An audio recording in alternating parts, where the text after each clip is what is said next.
Last video में हमने discuss किया था कि प्रवर्तक प्रवर्तन प्रक्रिया को पूरा करने के लिए बहुत सारे दस्तावेज बनाता है, बहुत सारे डॉक्यूमेंट्स बनाता है। संस्थापन प्रलेख, संस्था अंतर्नियम, प्रविवरण, स्थानापन्न प्रविवरण। तो वो डॉक्यूमेंट्स क्या होते हैं, उन डॉक्यूमेंट्स को डिटेल में डिस्कस करते हैं। सबसे पहला डॉक्यूमेंट जो हम डिस्कस करेंगे वो है संस्थापन प्रलेख, मेमोरेंडम ऑफ एसोसिएशन। तो आप इसको क्वेश्चन की फॉर्म में लिख सकते हैं कि संस्थापन प्रलेख क्या होता है, इसको डिस्कस करते हैं। यह कंपनी का प्रमुख प्रलेख है, इस बात को लिखकर अंडरलाइन कर लीजिएगा। संस्थापन प्रलेख कंपनी का प्रमुख प्रलेख है। ये प्रलेख प्रमुख क्यों है? क्योंकि यह कंपनी के उद्देश्यों को और उसकी सीमाओं को परिभाषित करता है। दो बातें, यह कंपनी के उद्देश्य और उसकी सीमाओं को परिभाषित करता है जिनके बाहर कंपनी कोई भी कार्य नहीं कर सकती। Powers and limitations of the company, एक कंपनी के उद्देश्य, एक कंपनी की बाउंड्रीज डिस्कस करता है जिसके बाहर कंपनी कभी भी कोई भी कार्य नहीं कर सकती है। अच्छा, संस्थापन प्रलेख को कुछ टुकड़ों में बांटा गया है, कुछ हिस्सों में बांटा गया है। इन हिस्सों को खंड, वाक्य या फिर इंग्लिश में क्लॉज बोलते हैं। इसको खंड भी बोल सकते हैं, बहुत सारी किताबों में आपको वाक्य शब्द लिखा हुआ मिलता है, और अगर हम इंग्लिश की बात करें तो इसे क्लॉज के नाम से जाना जाता है। तो संस्थापन प्रलेख के कितने खंड हैं, कितने हिस्से हैं? 6 खंड हैं। इनको एक एक करके डिस्कस करेंगे, पहले से नोट कर लीजिए। संस्थापन प्रलेख के सबसे पहले खंड का नाम है नाम खंड, नेम क्लॉज। क्या होता है नाम खंड? नाम खंड के अंदर, नाम से ही पता चल रहा है, नाम के अंदर कंपनी का नाम क्या होगा, कंपनी का नाम ये लिखा हुआ होता है। नंबर 2, पंजीकृत कार्यालय खंड, इसे रजिस्टर्ड ऑफिस क्लॉज के नाम से भी जानते हैं। पंजीकृत कार्यालय खंड में क्या होता है? उस रजिस्टर्ड कार्यालय का पता होता है जहाँ जो कंपनी के लिए रजिस्टर्ड है, उस एड्रेस, वो एड्रेस होता है जिसके नाम से कंपनी रजिस्टर्ड है। तो कंपनी का पंजीकृत कार्यालय कहाँ पर है, इस चीज़ का ब्यौरा पंजीकृत कार्यालय खंड में दिया गया होता है। संस्थापन प्रलेख का तीसरा खंड जो है वो दायित्व खंड है, जिसमें इस बात का उल्लेख किया जाता है कि कंपनी के सभी सदस्यों का दायित्व उनके द्वारा लगाई गई पूंजी तक सीमित है, जितना उन्होंने निवेश किया है उतने तक सीमित है, गारंटी द्वारा सीमित है, किस तरीके से उनका दायित्व सीमित है, इस बात का वर्णन किया जाता है। तो संस्थापन प्रलेख के 3 खंड अभी हमने डिस्कस करे हैं, पहले इनको एक बार रिपीट करेंगे। पहला है नाम खंड, नाम खंड में क्या होता है? कंपनी का नाम। दूसरा पंजीकृत कार्यालय खंड, इसमें क्या होता है? कंपनी के पंजीकृत कार्यालय का पता। तीसरा दायित्व खंड, इसके अंदर ये दिया होता है कि कंपनी के जो सदस्य हैं उनका दायित्व कैसे सीमित है, अंशों द्वारा सीमित है, पूंजी द्वारा सीमित है, गारंटी द्वारा सीमित है, इस चीज़ का वर्णन होता है। अब चौथे खंड की तरफ चलते हैं। बच्चों, संस्थापन प्रलेख का जो चौथा खंड है वो है उद्देश्य खंड, बहुत इंपॉर्टेंट है और समझना बहुत ज़्यादा ज़रूरी है इसे। उद्देश्य खंड, ऑब्जेक्टिव क्लॉज, ये क्या बताता है?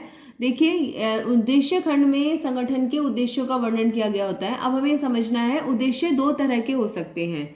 मेमोरेंडम ऑफ एसोसिएशन बनाते समय, संस्थापन प्रलेख बनाते समय जो उद्देश्य होते हैं उन्हें 2 श्रेणियों में विभाजित किया जाता है। कौन कौन सी वो 2 श्रेणियां हैं? मुख्य उद्देश्य और दूसरा सहायक उद्देश्य। मुख्य उद्देश्य का मतलब क्या है?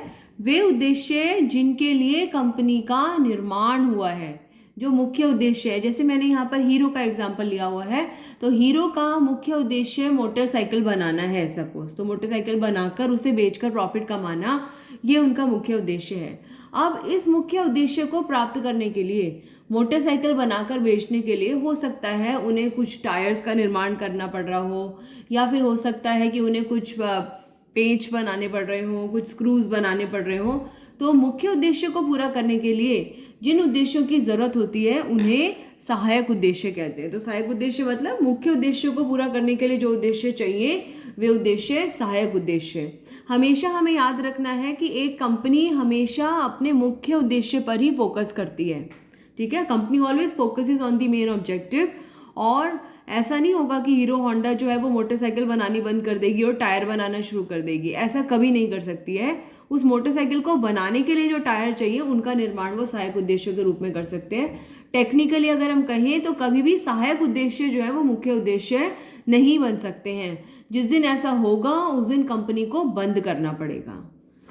5वां पूंजी खंड। पूंजी खंड में ये बताया जाता है कि कंपनी की पूंजी कितनी होगी, कैसी होगी, उसकी रूपरेखा कैसी होगी, उसका ढांचा कैसा होगा। जैसे कंपनी की अधिकतम पूंजी कितनी होगी, कितने अंश होंगे, हर अंश का क्या मूल्य होगा, जो निदेशक हैं, डायरेक्टर्स हैं, वो कितने योग्यता अंश खरीदेंगे। तो इन सब चीज़ों का उल्लेख जो है वो पूंजी खंड में किया जाता है। उसके अलावा लास्ट हमारा जो संस्थापन प्रलेख में जो खंड होता है वो होता है संघ खंड। संघ खंड में इस बात का ध्यान रखा जाता है कि जो हस्ताक्षर करता है संस्थापन प्रलेख पे, जो मेमोरेंडम ऑफ एसोसिएशन जो बनाया जाता है, इस पर कुछ लोग हस्ताक्षर करते हैं। कितने लोग हस्ताक्षर करते हैं? अगर एक निजी कंपनी है तो कम से कम 2 लोग इस पर साइन करते हैं। कितने लोग साइन करते हैं? 2। यदि वो एक सार्वजनिक कंपनी है तो कम से कम 7 लोग उस पर हस्ताक्षर करते हैं और वो इस बात का उल्लेख करते हैं, इस बात की घोषणा करते हैं कि हम एक संघ के रूप में काम करेंगे और संगठन के या कंपनी के कल्याण के लिए काम करेंगे। तो संस्थापन प्रलेख के टोटल कितने खंड हैं? 6 खंड हैं। पहला खंड नाम खंड, जिसमें कंपनी का नाम दिया है। दूसरा पंजीकृत कार्यालय खंड, जिसमें कंपनी के पंजीकृत कार्यालय का ब्यौरा दिया है। तीसरा दायित्व खंड, जिसमें इस बात का वर्णन किया गया है कि उसके सदस्यों का दायित्व उनके द्वारा लगाई गई पूंजी तक सीमित है या गारंटी तक सीमित है।